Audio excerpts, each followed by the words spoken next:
Afinal, vai haver terceira guerra mundial? Os Estados Unidos vai ter uma guerra civil?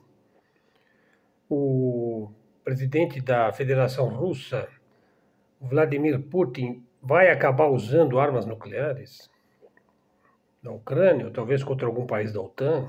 Se não agora, mas nos próximos 3 anos ou 5 anos?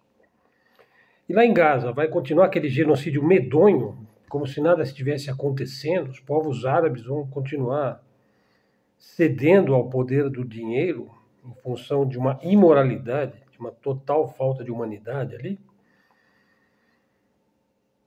Afinal, quem são os judeus que mandam no mundo?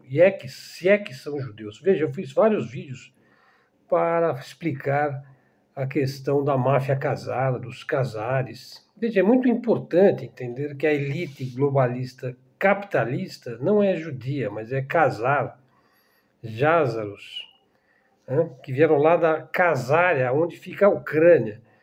Veja, eu acho isso um assunto de extrema relevância, porque permite, inclusive, entender por que tão frequentemente se faz o judeu de bode expiatório, para apagar os males, como se eles fossem os causadores dos males. Veja, então vou abordar um pouco essa questão, né? Quem é que manda na Terceira Guerra Mundial? Será que os Estados Unidos agora se fala que vai haver um segundo projeto Manhattan? Então eles teriam uma arma maravilhosa que colocaria a própria bomba nuclear no chinelo, né? E eles estariam dispostos a usá-la novamente. É por isso que o Putin está na moita, esperando para ver como é que vai ficar, mas ele também está dando um troco pesado lá na Ucrânia, né? Milhares de drones lá atacando e ampliando a área enfim, a área que ele conquistou, né, lá na Ucrânia.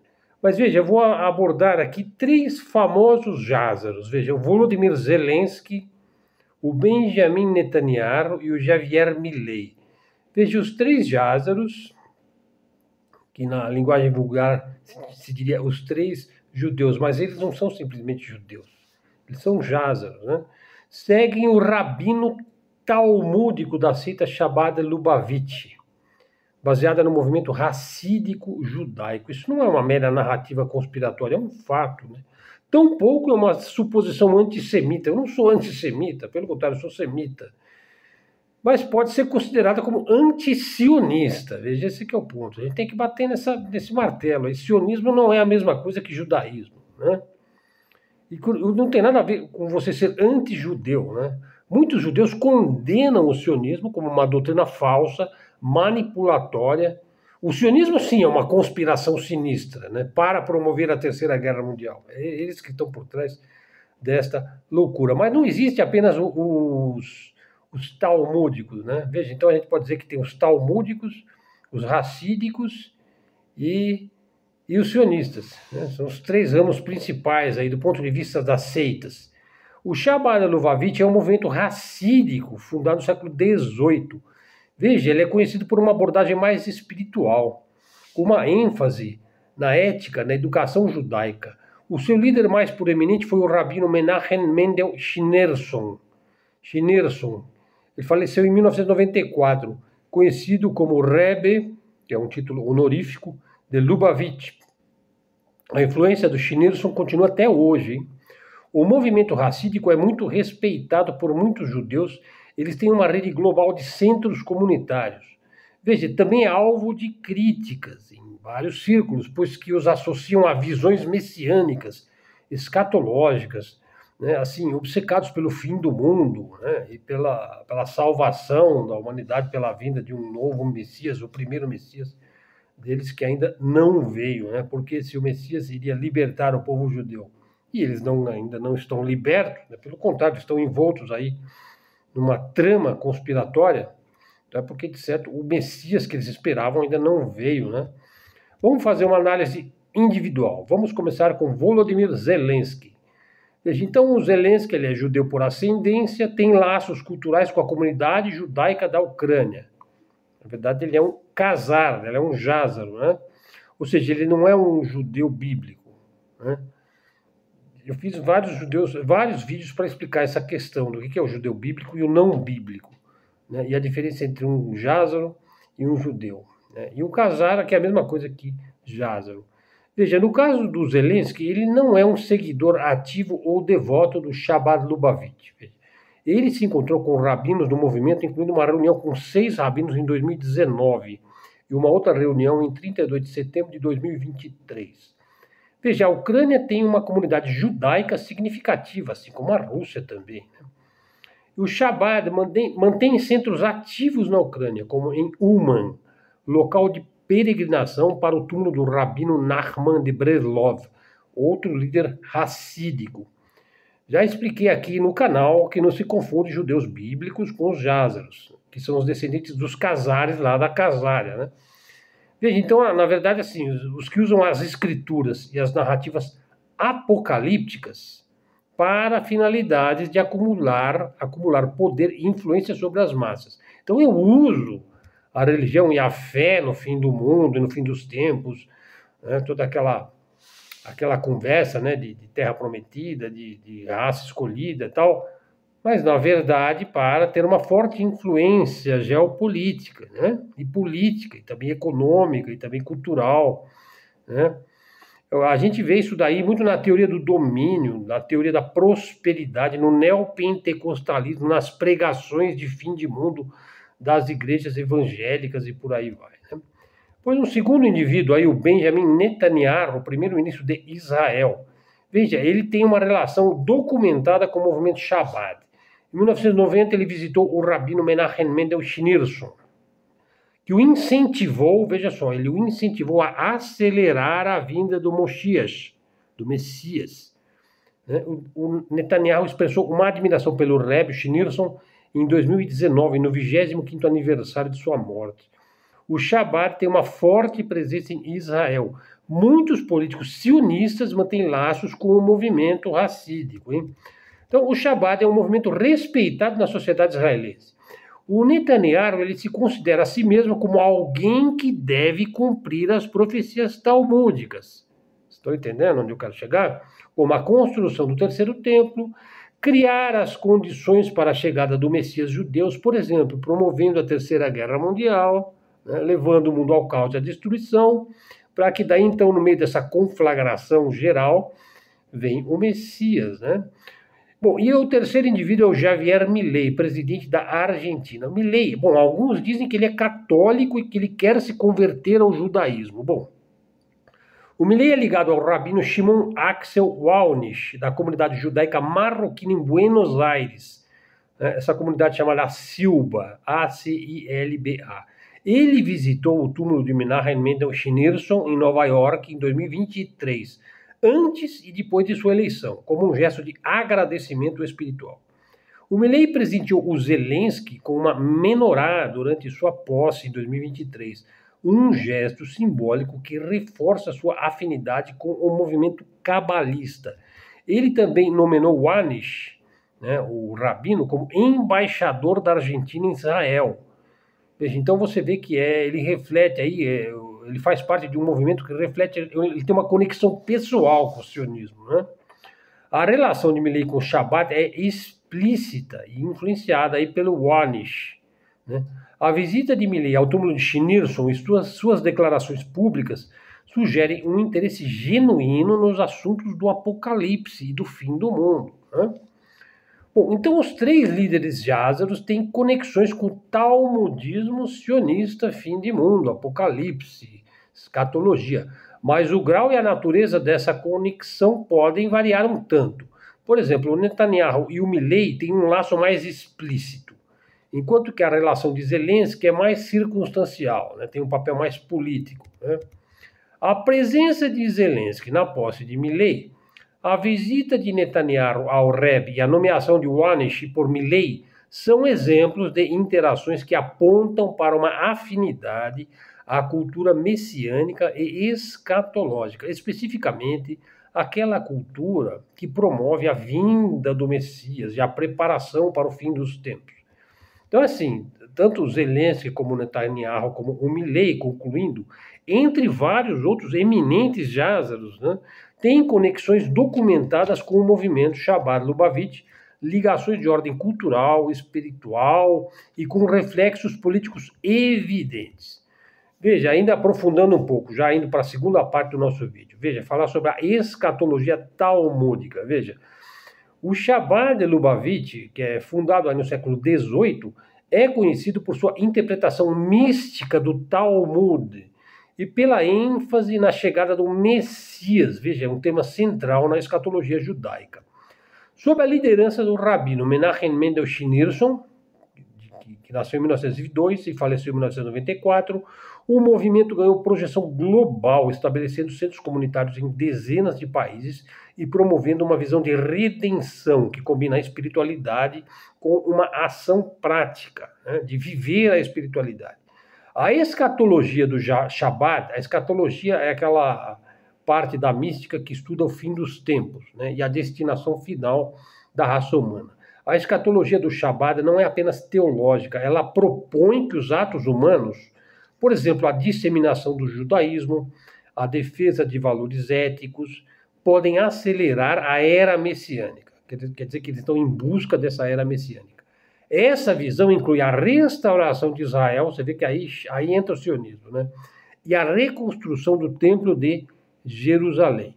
Isso tem implicações políticas profundas, especialmente quando líderes de nações estratégicas se alinham a essa visão fim de mundista, eu diria, né?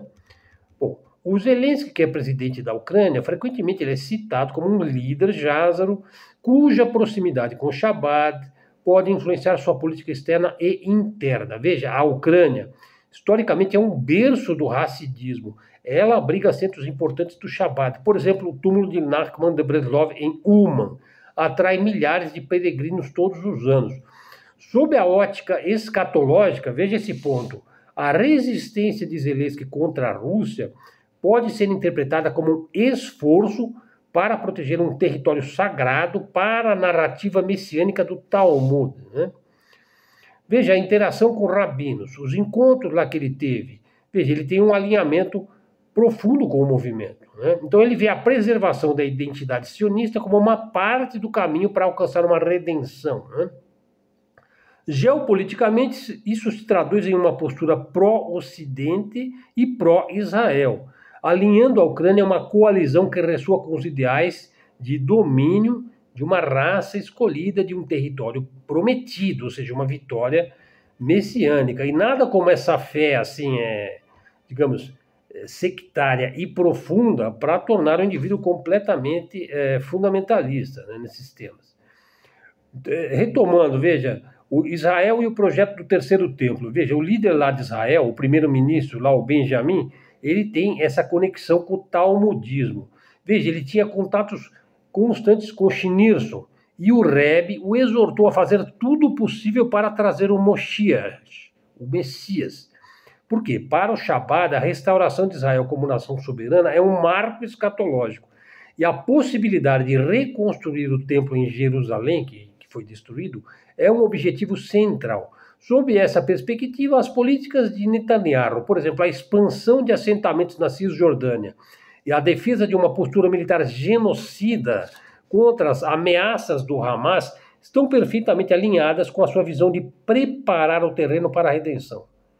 Então eles conseguem se justificar através desse fundamentalismo messiânico, né? Veja, essa proximidade aí com o Chabad reforça a narrativa de que Israel, conforme a mística sionista prega, é um projeto de Jeová, e, portanto, toda posse territorial é legítima, não importa como. Geopoliticamente, Israel é um ator central na escatologia talmúdica. A sua missão é criar as condições para a era messiânica, mesmo se for necessária. Sobretudo, será necessária uma terceira guerra mundial, onde, de preferência, toda a humanidade, digamos, os gentios, né, os não-judeus, né, devem perecer. É alguma coisa assim, olha, eu vou te matar, tá? Para que você não faça as coisas erradas, entendeu? Mais ou menos por aí, né?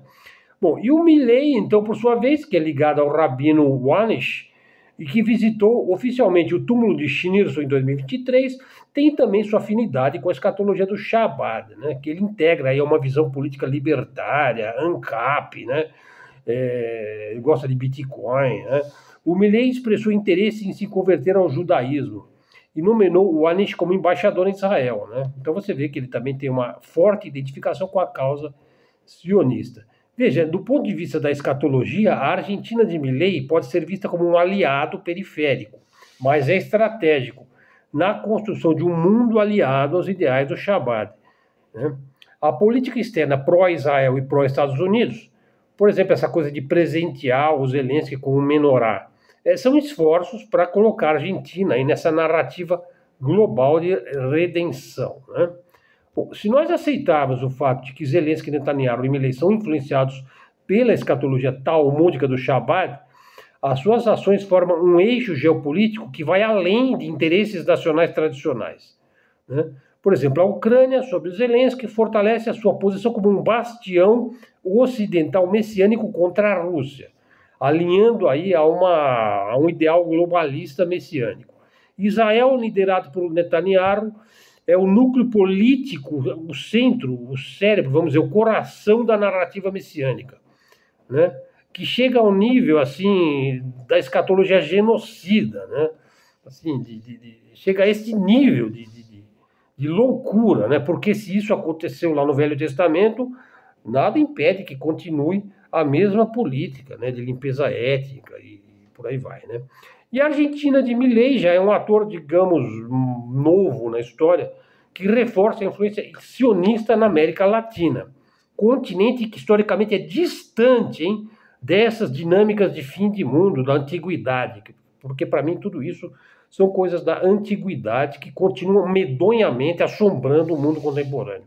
Sim, pois a América Latina é o novo mundo, a terra sem males, a terra da mistura das raças, da miscigenação, né? É a quinta raça, a sexta raça, é o futuro, né? Nós não podemos ficar presos a essas narrativas fundamentalistas. Esse alinhamento a causas messiânicas, porém, não ocorre assim sem tensões, né? A visão escatológica da ênfase da libertação universal através de um Messias, né? Um outro Messias, né? Que não é o Jesus Cristo. Veja, isso entra em conflito com interesses seculares. Por exemplo, a própria soberania nacional, né? Isso é contra a soberania nacional, ou a mesma a política praticada pelos países, a Realpolitik. Por exemplo, então a percepção de uma agenda talmúdica alimenta narrativas antissemitas, complicando o apoio a esses líderes num contexto doméstico e também internacional. Então nós temos que nos perguntar para onde o mundo vai, se ele vai ser liderado por figuras deste nível, desse tipo, com esse tipo de mentalidade. Bom, na Bíblia a gente tem lá, por suas obras vós o conhecereis. Ora, suas obras, veja, o abate terrível de crianças e mulheres. E a narrativa diz que não, que essas criancinhas são terroristas do Hamas. Estamos diante de loucos, de psicopatas, de doentes mentais, de bruxos, instigadores de malefícios, tudo para o bem. O bem de quem?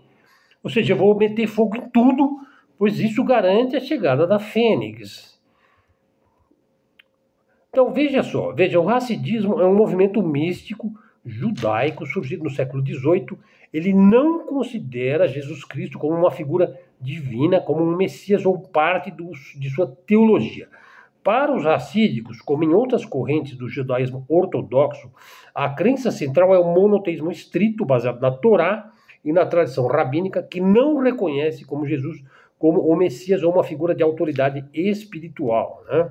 Porque vocês sabem, o Messias, ele vai ser uma figura humana e não uma figura divina. Jesus Cristo é tido como uma figura divina, como um filho de Deus, como uma criatura espiritual. Não, no racidismo, o Messias é uma figura humana, né, que ele vai trazer uma redenção ao povo judeu e ao mundo, e vai estabelecer uma era de paz e justiça.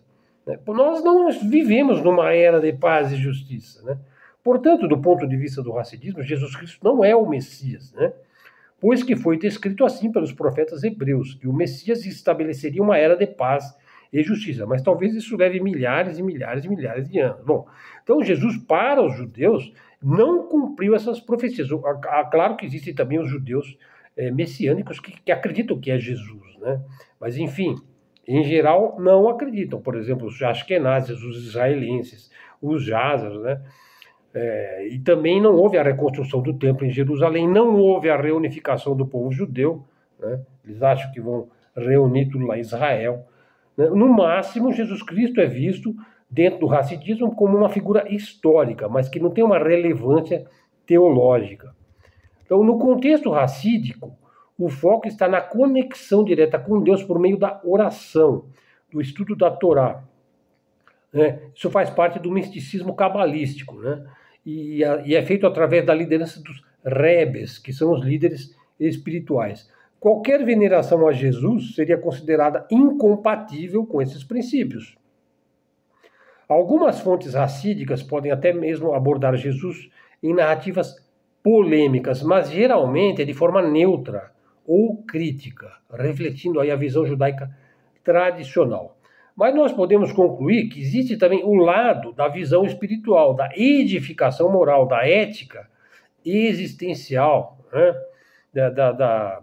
O problema é quando a política, o interesse e a busca do poder mundano se miscuem nesses assuntos de ordem íntima e pessoal. Então eu quis trazer esses temas para o canal para que a gente tenha uma ideia da influência, né, do talmudismo, da cabala, né, da escatologia, e também faça uma diferença entre racidismo, sionismo, né, e o próprio judaísmo, né? São coisas diferentes, são correntes que se entrecruzam e que também se separam em algum ponto. Bom, pessoal, estamos tendo aí, agora já vamos para os comentários finais aqui do nosso vídeo de hoje, né? Veja, a Califórnia tem o risco lá de contaminar todos os Estados Unidos, né? E o Trump, bom, as coisas não estão indo bem, hein? Será que vai espalhar aí os incêndios? Eu vi um vídeo dos indivíduos lá, os imigrantes que estão lá se manifestando contra as políticas anti-imigratórias do governo de extrema-direita, do Trump, que é o rei do sectarismo, né? Veja, ele já é o incendiário preferido da extrema-direita. Será que ele vai continuar apagando incêndio com gasolina? E o pessoal jogava pedras lá de cima da ponte nos carros da polícia, nas viaturas, pedras, bicicletas, o que eles tivessem à mão, eles jogavam, né?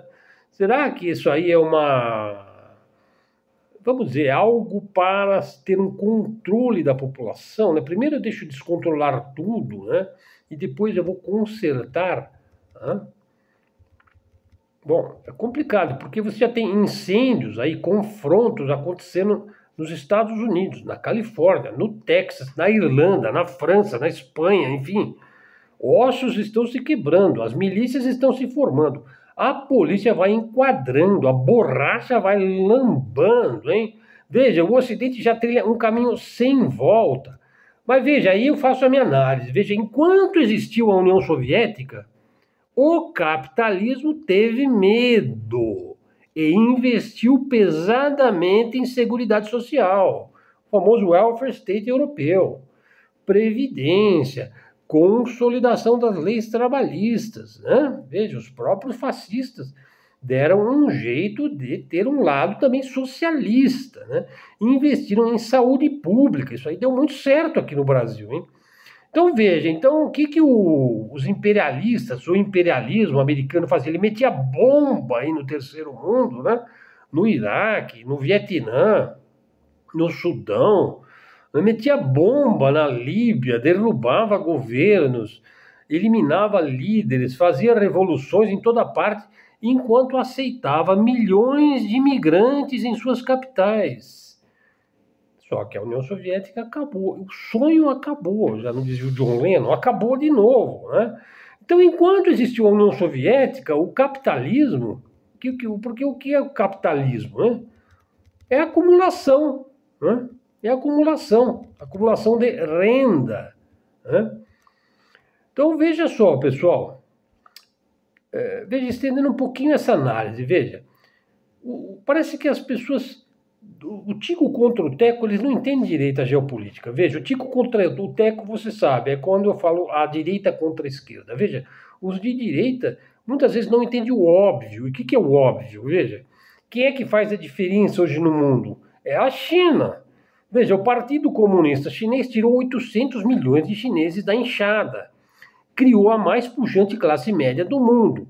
Veja, o poder de compra do chinês comum é 4 vezes maior do que o nosso. Como é que o Partido Comunista fez isso? Limitando a acumulação de capital nas mãos dos bilionários. Não é que não existe bilionário na China, existe bilionário na China.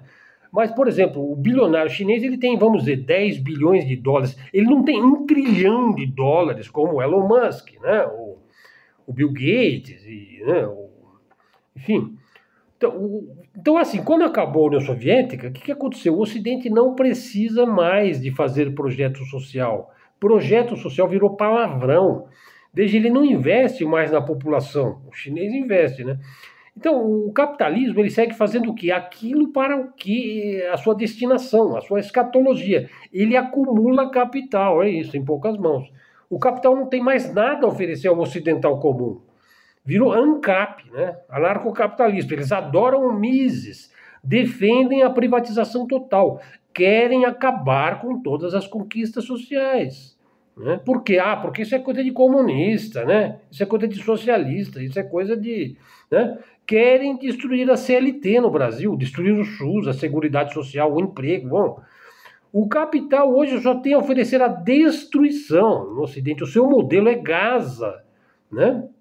É Gaza, né? Bom, pessoal, um outro ponto, veja, eu falei sobre a questão do talmudismo, da escatologia, a questão, veja, nós sabemos que teve esses ataques aí na Rússia, nos bombardeiros que levam ogivas nucleares lá na Sibéria, uma ação que com certeza foi perpetrada com a ajuda de serviços de inteligência ocidentais, né?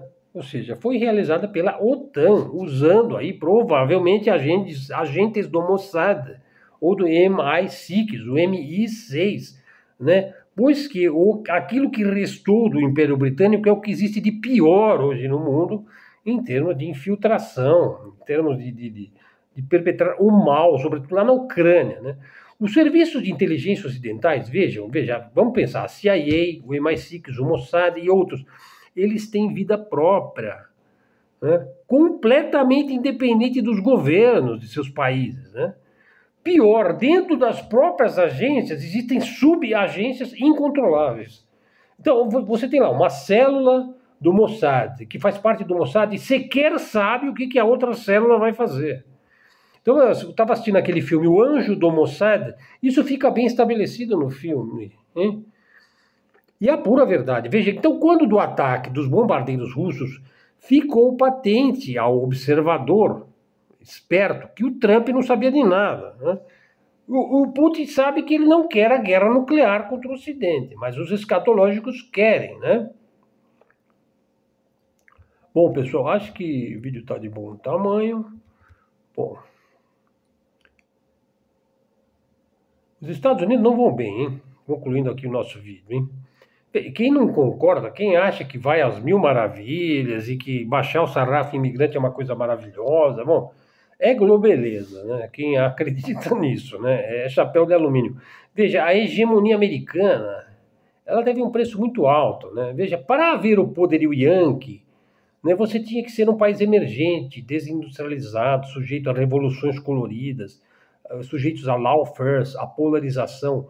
Veja, para você acreditar tanto assim nas boas intenções do tio Sam, você tem de abraçar a liberdade irrestrita das redes sociais, né? Você tem que promover data center gringo aqui no Rodoanel, você tem que aplaudir bases militares yankees, você tem de fazer de conta que as embaixadas dos Estados Unidos aqui no Brasil, né, não tem nada que ver com as armas do narcotráfico, né? Não tem, né? Bom, o fato é que o neoliberalismo destrói o Ocidente. E a direita deslumbrada brasileira segue defendendo que não pode mais dar certo, nem mesmo dentro dos Estados Unidos, né? E a esquerda, por sua vez, se apega à figura do Lula como se ele fosse se reeleger por toda a eternidade. Bom, não vou tratar de política nacional hoje, hein? Veja a tal liberdade de expressão. Veja, a liberdade de expressão já morreu nos Estados Unidos, né? Se você usar um lenço pró-palestino, isso só para dar um exemplo, né? Você vai preso nos Estados Unidos. Você leva pancada da polícia, você é expulso da universidade, você é expulso dos Estados Unidos, ou você desaparece. Pô, então isso é liberdade de expressão, você não pode usar um lenço pró-Palestina. Veja, e agora está certo, veja, você pode transformar, porque os Estados Unidos é um país que tem assim um mar de armas. Todo mundo tem armas nos Estados Unidos. Tem 320 milhões de armas, tem mais de uma arma para cada habitante dos Estados Unidos. Existe uma cultura da arma nos Estados Unidos. Né? A segunda emenda garante que você pode ter até uma semiautomática na sua mão. Você pode ter várias, né? Então, assim, agora, veja assim, o Trump acabou de garantir que você pode transformar a sua semiautomática numa metralhadora totalmente automática. Olha que beleza. Né? E tá certo você formar uma milícia, se for o caso. Nos Estados Unidos, a segunda emenda garante isso.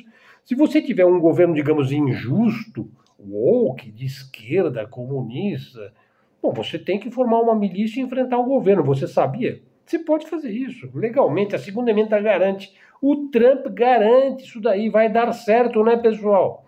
Vai dar certo. Bom, eu acho que certo estava o John Lennon, viu?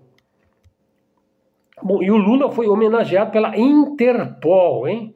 Bom, e agora, Eduardo? Como é que vai ficar essa história, hein? Pessoal, vamos ficando por aqui. Canal Luz no Fim do Túnel, Helder Araújo aqui. Um vídeo dedicado a assuntos variados, com foco mais na primeira parte do vídeo, do movimento da escatologia racídica, talmúdica, cabalista, messiânica e por aí vai, né? Vamos ver para onde vamos. Vamos tentar lançar uma luz aqui no fim do túnel. Canal de livre expressão, de livre comunicação, canal da mídia alternativa, da mídia independente. Chegando até aqui, você dá um like no nosso vídeo, verifique se você está seguindo o canal. Se não tiver, já segue o canal. Replique nas suas redes, se quiser ajudar o canal. Tá aí o Pix na descrição do vídeo. Obrigado a todos. Até a próxima e fiquem com Deus.